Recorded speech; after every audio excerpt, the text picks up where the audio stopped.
Muy buenas a todos, ¿qué tal? Estamos en este vídeo tutorial, comenzamos este pedazo de proyecto para todos esos amantes de los 70 milímetros y para esos amantes de los 28. He decidido traeros este proyecto porque considero que une las dos partes. Para la gente que quiere ver cómo se pintan figuras más grandes, ya sean monstruosos, 70 milímetros, cosas así, y para la gente que considera que solo va a pintar figuras de juego, así que traigo estos goblins para ello. Y os voy a traer cosas más especiales. De hecho, en estos videotutoriales os voy a enseñar cómo pintar capibases en un proyecto aún más pequeño de lo que os creéis. No quiero revelar nada más, así que lo veréis más adelante. Nada que decir, comenzamos con este pedazo de bicharraco, este Magler Squig. ¿Y qué debemos hacer al inicio? Sé que muchos de vosotros me vais a decir, pero Sergio, si yo empiezo con el aerógrafo, pues voy más rápido. Claro que sí, pero ¿qué es lo que nos aporta el aerógrafo y qué nos aporta el pincel? Si trabajamos con el pincel, con estas capibases, con un pincel grande como el que habéis visto, vamos a pintar igual de rápido que con el aerógrafo, pero a cambio vamos a tener una base uniforme en todas partes. ¿Qué quiere decir esto? Que sabremos exactamente el color que tenemos a lo largo de nuestra miniatura. Así que después, para crear esos perfilados en sombra, nos va a ser mucho más sencillo que si trabajamos con aerógrafo con 17 colores, luces por aquí, luces por allá, sombras por aquí. ¿Qué nos trae eso? Por supuesto nos va a traer un aspecto mucho más acabado, pero todo lo contrario, no os equivoquéis con eso, ya que partir desde ahí el subir luces y bajar sombras puede ser un poco caótico, sobre todo si estamos comenzando a pintar. Si tenemos cierto badaje, seguramente podamos continuar desde ahí. De hecho, os he traído algunos videotutoriales con este tipo de técnica y os traeré más. Pero me gustaría enseñaros esto, ya que para mí me es mucho más sencillo, ya que comprendo el nivel de la sombra desde el inicio. No tengo diferentes puntos de sombras o tonos medios que me pueden confundir. Así que trabajo, como lo veis, así de sencillo, con un color oscuro para todo. ¿Qué color oscuro utilizamos? No os preocupéis, con un color oscuro nos sirve. ¿Un azul oscuro para azules? Perfecto. ¿Un marrón oscuro para marrones? Perfecto. Ya veréis que luego todo esto va a ir cambiando y va a ser un popurrí de colores. Pero ahora lo que me interesa es tener un marco, un fondo lo suficientemente correcto y adaptado a este sistema de pintura. Así que vamos a por ello. ¿Qué quiero deciros de cara a estas capibases, a esta dilución? Ya sabéis que siempre os explico que debemos pintar con muy poquita agua. De hecho, estas pinturas que voy a utilizar de la marca de AK están formuladas para ser directamente utilizadas sin agua. Muchos de vosotros le aplicaréis un poquito de agua, si queréis podéis hacerlo, pero fijaros en esa dilución, ya que es muy interesante. Nos elimina todos esos miedos de cuánta agua tengo que utilizar, etc. Ya veis que estoy utilizando con estas capibases sobre un fondo oscuro un color blanco. ¿Qué nos da? Pues obviamente no nos agarra la primera. ¿Qué debemos hacer cuando sucede esto y no tenemos una capa uniforme? Lo que debemos hacer es utilizar el secador, secar toda esa superficie y nuevamente aplicar una segunda capa. Si por lo contrario trabajamos una capa húmeda y después intentamos trabajar otra capa nuevamente sobre esta superficie húmeda, como previamente he dicho, ¿qué es lo que nos va a dar? Seguramente haya zonas en las que se haya secado y zonas en las que no, que continúe siendo húmeda. Aquí lo que va a suceder es que en la zona húmeda vamos a eliminar esa capa y nuevamente aplicar una primera capa, y en las zonas secas vamos a aplicar una segunda capa. Y aquí viene un típico error, que es cuando la pintura parece grumosa, se ven cosas raras. Eso es porque no has dejado suficiente tiempo de secado y has pintado en superficies que estaban a medio secar. Y tenemos esto. Si esto lo repetimos sucesivas veces, 3-4 capas, encontraremos ese tipo de baches, agujeritos, esa grumosidad en la pintura. Nada más y nada menos, esto se soluciona como acabo de explicar. Y ya veis que no está grumosa, que está perfectamente cubierta o cubierta para lo que yo necesito. Y si no fuese así, trabajaría con una nueva capa, así de sencillo. No tiene más. Ya sabéis que siempre os traigo puntos de vista muy sencillos para pintar. Y este, pues considero que es uno de ellos. Lo que necesitamos generar en esto es un boceto de lo que queremos crear. Si de primeras queremos que toda la panza, la parte inferior, ya que va a ser una especie de lagarto, estos colores, queremos que sea un poquito más clara, vamos a hacerla más clara. Pero ojo, fijaros el tipo de blanco que estoy utilizando, que es un gris medio. en ningún momento estoy utilizando blanco puro, ya que si utilizase blanco puro no sería esa primera sombra y sería muy difícil trabajar. Por eso, recordad, siempre buscar primeras sombras para todo. Si no sabéis qué es esa primera sombra, utilizar un color un poquito más oscuro. ¿Qué os va a dar? Quizás os cueste un poquito más subir después, pero siempre y cuando eliminemos o repintemos el 90% de la capa anterior y dejemos muy poquito de esa capa, nos va a venir de fábula. El problema es cuando no tenemos mucho contraste entre la capa anterior y la nueva y aún así no nos comemos suficiente, no repintamos suficiente. Entonces va a ser un mejunje de no sé dónde está la luz, no me define. Ya veréis que ahora con lo que tengo, simplemente con esta próxima capa, esta próxima luz que voy a dar, de esta manera, pues a base de punteados, texturitas y demás, veréis que simplemente con eso la figura está más que dibujada. Esto es lo que os traigo. Si solamente sabéis aplicar esta primera capa, perfecto, paso a paso. Si vuestras miniaturas están con esta única capa, veréis que lucen muy bien. Pero esto solamente es el inicio. Ya sabéis que os voy a traer muchísimo material, muchísima información para poder conseguir unos resultados realmente increíbles. Ya sabéis que siempre digo lo mismo, hay 1000 maneras de pintar, pero esta es mi manera de pintar. Si os gusta como pinto, mejor que yo no va a haber nadie para explicároslo. Si hay otro tipo de pinturas de otros pintores que os gustan mucho, adelante. Ya sabéis que lo que intento traeros es este positivismo, enseñaros de una manera muy sencilla, conseguir unos resultados increíbles con un esfuerzo, digamos, medio. Obviamente hay que trabajar y hay que currárselo, porque hay conceptos como la volumetría que os van a ser un poquito más difíciles al inicio de comprender. Pero una vez que los entendamos, va a ser súper sencillo y vamos a poder pintar esos famosos OSLs de una manera súper sencilla. Simplemente con un chasquido de dedos los tendremos. ¿Qué quiero decir con esto? Que un OSL antiguamente era como, oh Dios mío, ¿cómo se hará eso? Ahora os lo explico con que todo lo que estamos pintando son OSLs. Eso es muy sencillo. ¿Por qué? Porque nosotros dirigimos la luz a donde nos interesa. Buscamos una estética. En ningún momento vamos a intentar representar una luz cenital si no queremos. Si queremos que la luz venga desde abajo, la colocamos desde abajo. ¡Ojo! Eso es un OSL. Pues como ya he dicho, os estoy enseñando a pintar absolutamente todo desde un punto de vista muy sencillo y muy cercano. ¿Qué es lo que estoy haciendo? Si os fijáis, repinto el 90% de la capa anterior. Estoy dejando en zonas en las que considero que tiene que haber una línea oscura, ese perfilado en sombra, o zonas donde debería tener sombra, ya sea por la musculatura o el ángulo. Y si os fijáis, estoy dejando en muy poquito espacio esa línea oscura. ¿Por qué digo muy poquito? Porque sé que más de uno me vais a decir, pero es que yo creo que he repintado demasiado. Justamente ahí es donde tenemos que atacar. Tenemos que repintar demasiado. ¿Por qué no empezamos con un color medio y luego metemos sombras? Porque veréis que de esta manera, recortando, yendo solamente una dirección, desde esa sombra hacia la luz, va a ser muchísimo más sencillo que si empezamos por el tono medio, subimos, luego bajamos. Puede que cuando trabajemos las sombras sea caótico, coloquemos sombras demasiado profundas en zonas donde a lo mejor un tono medio nos haría de sombra, o a lo mejor la finura del pincel no es la adecuada. Por eso, si trabajamos con este sistema, trabajamos desde esta sombra y solo vamos hacia arriba, podremos afinar esas sombras todo lo que necesitemos. Así de sencillo, sin más. Al trabajar un elemento que sea orgánico, como una piel, tenemos que intentar prescindir de ese efecto armadura, que siempre os hablo de él. Es muy complejo, sé que se repite mucho, y porque se repita mucho no quiere decir que sea correcto. Con esto no quiero decir que sea tampoco incorrecto, esto va a base de gustos. Yo os traigo una cosa que para mí es piel. La piel es orgánica, necesitamos generar una capa por encima de esa musculatura. ¿Por qué digo esto? Porque he visto un montón de abdominales maravillosos con un marco alrededor oscuro, ese perfilado en sombra en cada uno de ellos, que desde mi punto de vista no queda bien, no queda estético. ¿Qué es un primer paso para acercarnos a esto? Perfecto, nunca diré que sea incorrecto, simplemente digo que es un paso más para acercarnos a nuestro objetivo final. Para mí esto es lo que debería ser la piel. Necesitamos representar zonas con sombras y zonas con tonos medios. Pero ojo, de primeras necesitamos representar esos perfilados en sombra, determinados sitios donde sea necesario, en pliegues de la piel, por ejemplo, y luego cierta musculatura que por volumen de la musculatura debería tener esta sombra. Pero solamente ahí. Si en el resto de sitios va a haber tonos medios o luz, automáticamente lo repintamos como estáis viendo en pantalla.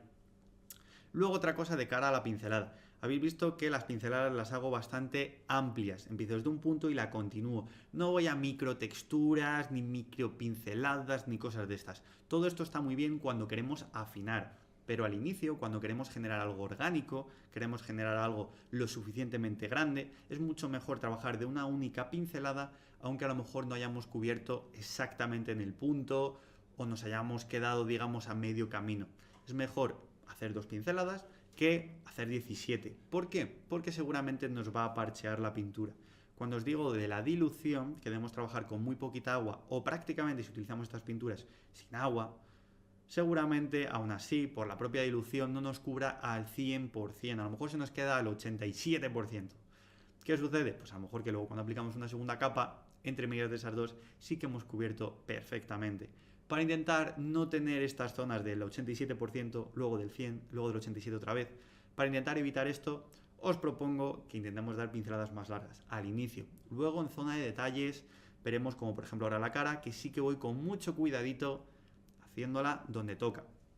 Pero aquí, porque es la zona de detalle, veréis que el cómo trabajo el rostro, la zona frontal, la nariz, la boca, los ojos, toda esta parte la hago de una manera diferente a cómo trabajo el resto del cuerpo, de la anatomía de este garrapato, de este Magler Squig.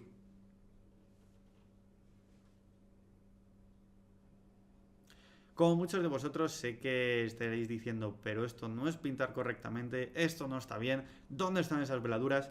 Ya sabéis que no me gustan esas veladuras a pincel, pero aún así os voy a traer herramientas para que el que las quiera hacer las conozca. La veladura para mí era un objeto o una técnica que era inicial, de inicio, al principio de los tiempos. Era correcta porque pues, era lo que se conocía, perfecto. Pero ahora todo el tema de la pintura ha evolucionado muchísimo y para mí están totalmente obsoletas. Podemos trabajar esas veladuras al final y va a ser muchísimo más efectivo que desde el inicio. ¿Por qué? Porque necesitamos generar un boceto lo suficientemente avanzado como para que las veladuras sean efectivas.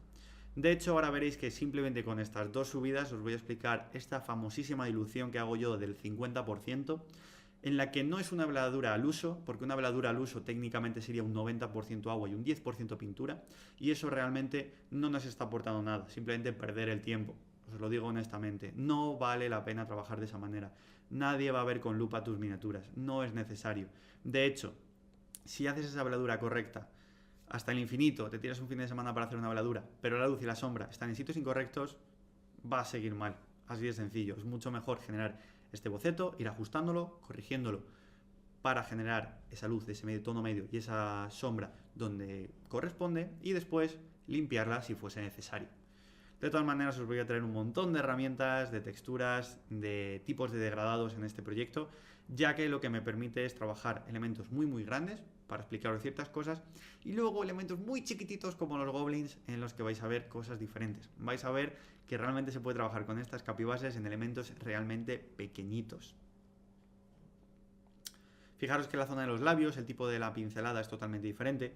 Empiezo más cercano a la nariz, intento, o si no empiezo cercano a la nariz, intento que en la parte de arriba sea un poquito más grueso que en la de abajo. Suelo ir jugando con la pincelada, pero esto ya digamos son temas un poco más artísticos, más avanzados, pero si prestéis atención veréis ese tipo de cositas de las que estoy hablando.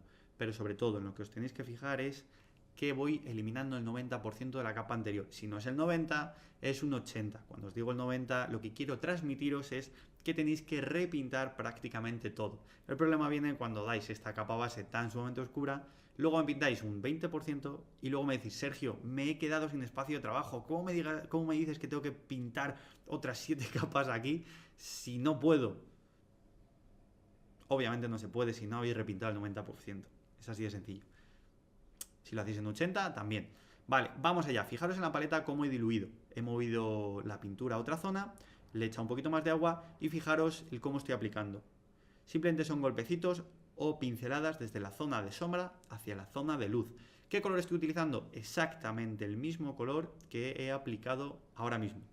Por eso me interesa que la capa anterior sea 100% correcta, ese color que tenemos, porque así nos vale como zona de seguridad. Una zona donde cuando mueva la pincelada y se aglutine esa gota de agua con pigmento en esa zona, no nos va a dejar rastro, porque vamos a tener exactamente ese mismo color. No va a poder absorber más cantidad de luz, por lo tanto nadie va a ver esa pincelada. Sin embargo, nos va a servir para limpiar en el caso que digamos, uff, esto lo veo tosco y no puedo esperar al momento del aerógrafo, tengo que ir limpiándolo un poquito. Pues os recomiendo esta técnica, esta herramienta que os estoy brindando ahora mismo aquí. Sería limpiar con un 50-50 más o menos, en la que con una única pasada no cubrirías al 100%, pero a lo mejor con 2 o con 3 estaría al 100% cubierto. Siempre y cuando tengamos la capa anterior dada con este mismo color. Si lo hacemos con colores con más luz, la vamos a preparar. Y si lo hacemos con colores más oscuros, también. Tiene que ser con la luz que tengamos ahora. Y ya veis que simplemente con esto, pasadas, digamos, totalmente no aleatorias, pero simplemente con una pincelada, sin preocuparnos de, ay, ¿dónde me va a quedar la gotita de agua? Simplemente empezamos en la zona de sombra, la movemos hacia la luz y paramos ahí. Así de sencillo. Como podéis ver, no tiene mucho más misterio. Y nada, aquí os voy a traer otra cosita interesante. Como podéis ver, aquí no quiero limpiar, quiero hacer otro tipo de degradado. Muchos me habéis dicho, hey Sergio, ¿cómo puedo hacer una piel de lagarto o cómo puedo hacer una textura diferente para que pues parezcamos pues eso, un lagarto, un camaleón, un dinosaurio? Pues os traigo este tipo de acabado. Os voy a enseñar cómo hacer estos degradados a base de puntitos. A base de puntitos no quiere decir que tengamos que puntear todo, quiere decir que trabajamos, como hemos dicho, con esas capibases, trabajamos todo y después, entre una capa y la otra, vamos a hacer este punteado. Como veis, no es un punteado típico del stippling este denominado en inglés, no es a lo loco, simplemente es generar un poquito de textura, un entramado, que nos va a generar esa sensación de difuminado, pero con cierta textura, porque queremos generar este tipo de acabado en la piel. Como podéis ver, es simplemente en las zonas entre la luz que acabo de dar y la anterior. Si algún puntito se os va a la zona más oscura, no pasa nada, pero que sea algún puntito, no todos. La idea de esta técnica es hacer estos punteados entre la capa que hemos construido ahora y la anterior. Así de sencillo. Y nada, vamos a ir a por la siguiente capa. Como podéis ver, aquí ya estoy pues intentando afinar al máximo. A mí cuando me gusta este tipo de acabados ya es pues cuando ya tengo 3, 4 luces, a lo mejor 5.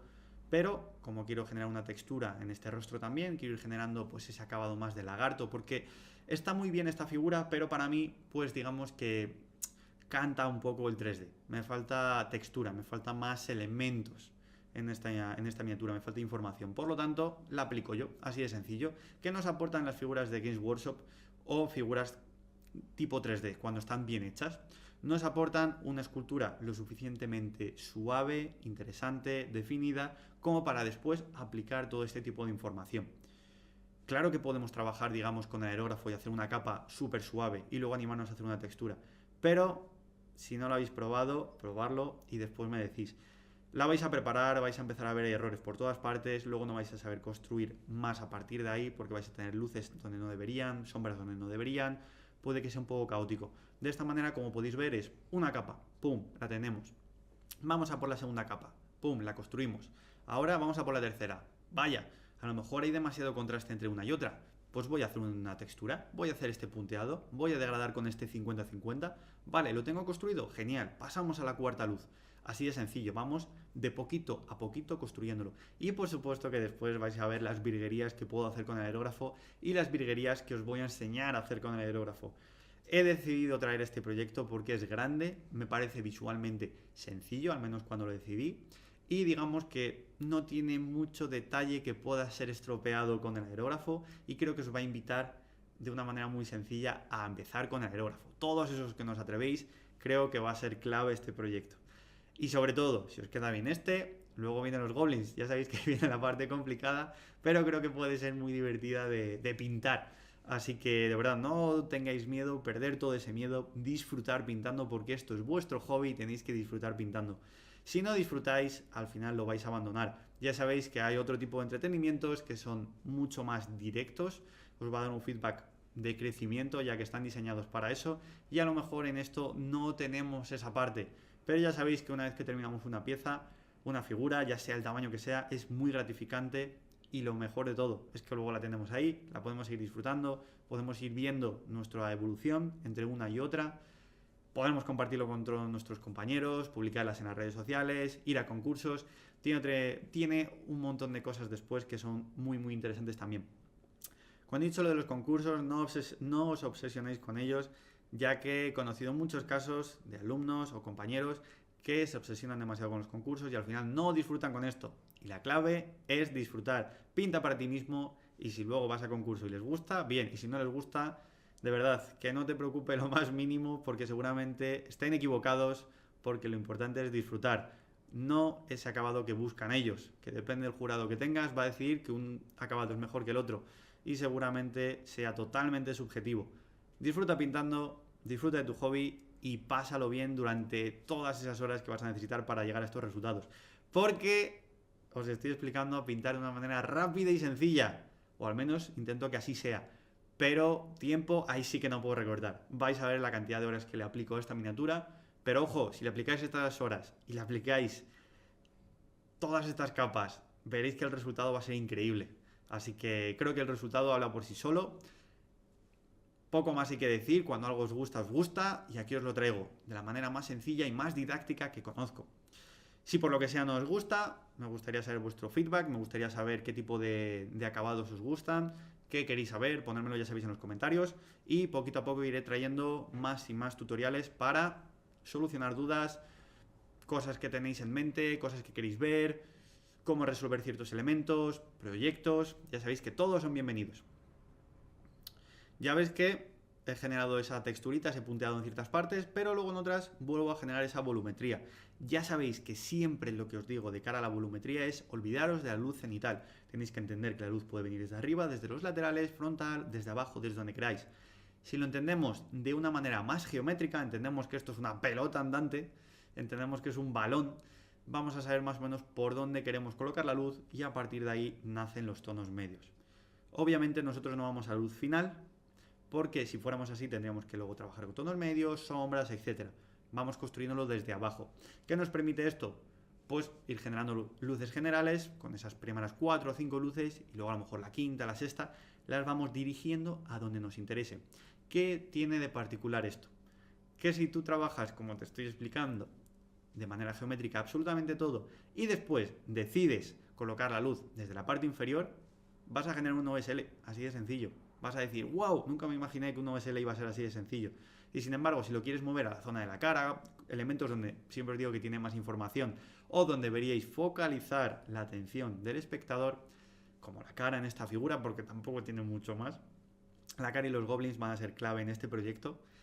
Así que nada, aquí lo tenéis simplemente con estas capas, estas capibases, aquí lo tenéis, este proyecto. Ya veis que de una manera muy sencilla, sin preocuparnos de la dilución ni nada, pues lo tenemos. Así que nada, poco más que deciros. Espero que disfrutéis con este acabado. Este es el inicio de todo. Vais a disfrutar un montón con este video tutorial.